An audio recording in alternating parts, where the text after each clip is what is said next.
नमस्कार दोस्तों, स्वागत है आपका आपके अपने YouTube चैनल जीएस जीनियस में। जैसा कि आप स्क्रीन पे देख रहे हैं, whether people of Pakistan are with Pakistan army if war erupts. हाल ही में जो पहलगाम आतंकी हमला हुआ, उसके बाद भारत और पाकिस्तान के रिश्तों में एक अलग ही स्तर का तनाव देखने को मिला। भारत में बहुत ही तेजी से ये मांग बढ़ती जा रही है कि पाकिस्तान के ऊपर सैन्य कार्रवाई हो, और पाकिस्तान स्वयं डरा हुआ है कि भारत जो है पाकिस्तान के ऊपर कभी भी हमला कर सकता है, कभी भी सैन्य कार्रवाई कर सकता है। इस बीच अलग अलग पाकिस्तान में जो अलग अलग जो है केंद्र है, शक्ति के केंद्र, जैसे कि पाकिस्तान में जो सरकार है, पाकिस्तान की जो आर्मी है, पाकिस्तान में जो नॉन स्टेट एक्टर्स हैं अर्थात आतंकी ग्रुप्स हैं, और वहां के कुछ प्रभावशाली लोग, उनके अलग अलग विवादित बयान जो है भारत के लिए आने लगे। हाल ही में जो वहां के जो आतंकी हैं, उन्होंने कहा कि भारत पाकिस्तान को कमजोर न समझे, भले हमारी जो सेना है वो 7 लाख की है, लेकिन ये 25 करोड़ की आबादी भी जो है पाकिस्तान की सेना के साथ लड़ेगी और भारत का मुकाबला करेगी। क्या वास्तव में पाकिस्तान की जो सेना, जो वहां के लोग हैं, वहां की जो आबादी है, वो इतनी सक्षम है या इतनी ज्यादा मोटिवेटेड है कि आने वाले समय में अगर भारत पाकिस्तान के बीच में कोई बड़ा युद्ध होता है तो वो पाकिस्तान की सेना के साथ हथियार उठाएगी?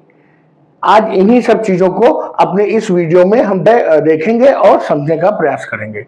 लेकिन इससे पहले कि मैं अपना मुख्य वीडियो शुरू करूं, आपसे हमारी रिक्वेस्ट है कि अगर आप हमारे चैनल पर नए हैं और आपने अभी तक हमारे चैनल को सब्सक्राइब नहीं किया है तो हमारे चैनल को सब्सक्राइब कर लीजिए, क्योंकि हमारे चैनल पर इसी प्रकार की आपके आसपास की देश दुनिया की जो समसामयिक मुद्दे हैं, जो आपके इंटरेस्ट की खबरें हैं, उनको छोटे छोटे वीडियो के माध्यम से प्रस्तुत किया जाता है।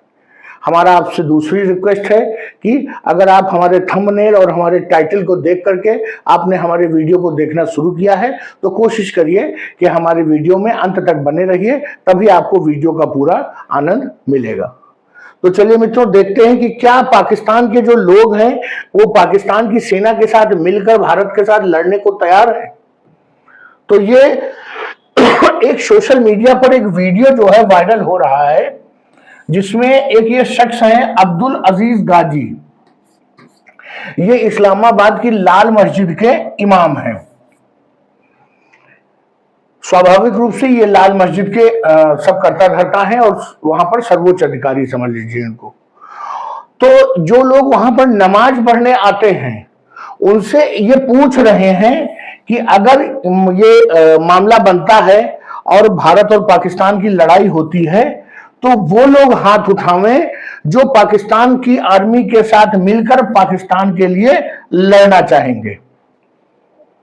प्रथम दृष्टया ये महसूस होता है कि लगता है ये भारत के खिलाफ लोगों को मोटिवेट कर रहे हैं, बरगला रहे हैं। लेकिन वो देखते हैं कि उस वीडियो में ये दिखता है कि जो 100-150 लोगों की भीड़ वहां दिख रही है मस्जिद में, उनमें से कोई भी अपना हाथ नहीं उठाता है। कहने का तात्पर्य है कोई भी लड़ने को तैयार नहीं दिखाई देता है। तब वो ये कहते हैं कि इसका मतलब लोगों में समझ आ चुकी है, लोग जो है अब समझदार हो गए हैं। ये कुछ ऐसा वीडियो था जिसको भारत के लोग बहुत आसानी से एक्सेप्ट नहीं कर पाए, क्योंकि उनका कहना सोचना था कि अगर किसी मस्जिद का इमाम है वो एक आतंकी की तरह भारत के खिलाफ बोलेगा और लोगों को उकसाएगा कि चलो जो है जिहाद करते हैं चल के भारत के खिलाफ, और पाकिस्तानी सेना के साथ मिलकर के गोलीबारी करेंगे। लेकिन ये इमाम साहब लोगों को मना कर रहे हैं कि अगर वो मौका आएगा जब भारत पाकिस्तान की सेनाएं आमने सामने होंगी, और आप जो पिछले युद्ध आप देख चुके हैं रूस और यूक्रेन का, जो कि लंबा चला और उसमें चाहे इतनी बड़ी सेना होने के बावजूद वहां पर ऐसा लगा कि सैनिकों की कमी हो गई है, तो देश के नागरिकों को 3-3 महीने की ट्रेनिंग देकर के, 2-2 महीने की ट्रेनिंग देकर के युद्ध क्षेत्र में उतार दिया गया। तो उसी को सोचकर ये कहा जा रहा है कि अगर वो समय आया और आपसे कहा गया कि आप लड़ना चाहेंगे तो क्या आप पसंद करेंगे लड़ना? तो लोगों ने सीधे इनकार कर दिया, ना हाँ कहा ना कहा। तब उनका यह बयान आया कि लगता है लोग समझदार हो गए हैं। वो लगातार लोगों को जो है नमाज के दौरान या उसके बाद लोगों को इस बात के लिए मोटिवेट करते हैं और कहते हैं कि मुसलमान जो है जितना जो है मुसीबत में पाकिस्तान में है उतना ना तो इंडिया में है ना ही विश्व के किसी और देश में जो मुसलमान जो है मुसीबत में है। ये उनका कहना है कि वही पाकिस्तानी सेना है जो अपने देश में ही अपने मुसलमान भाइयों पर मस्जिदों में बम डालती है और उनको गोलियां मारती है।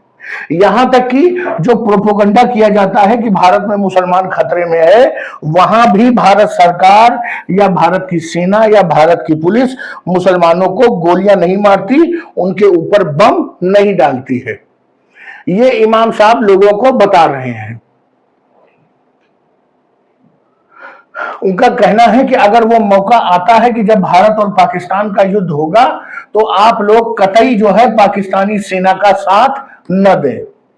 आप लोग ये न सोचें कि ये जो युद्ध होगा ये हिंदू या मुसलमान के बीच होगा, ये दो धर्मों के बीच होगा। वास्तव में ये दो समुदायों के बीच में है।